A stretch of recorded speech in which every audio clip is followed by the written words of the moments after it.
is here, and we know that the law gives the Commission investigatory powers, previously together with the prosecutorial power, but the prosecution function has now been transferred to the DPP.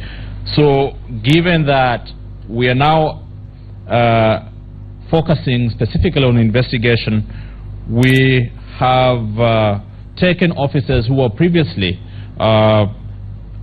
functioning as prosecutors back into the investigation department, at least on our beat. But most importantly, we cannot be all over.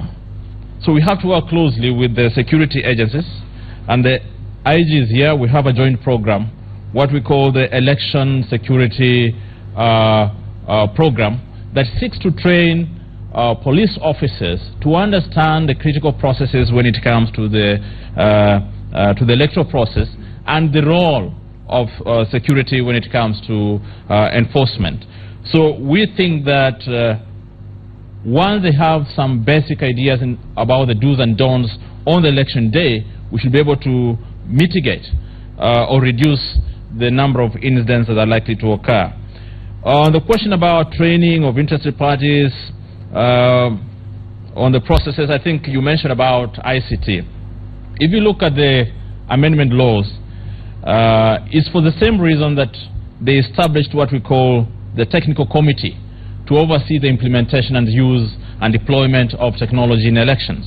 So the idea is that all stakeholders must be aware and must be involved in the processes that relate to in the processes that are critical to the electoral process. And we think that this multi-stakeholder platform will be able to achieve that.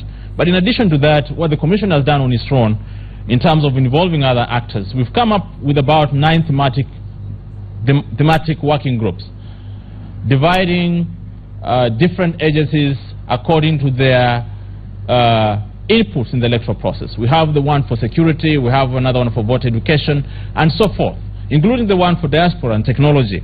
So we think that when we meet and share information in these particular forums, we are enhancing public confidence in the electoral process.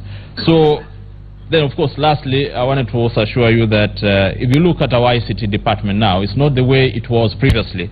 We now have an information security specialist who on a daily basis is able to generate information about the status of our information security across our business processes.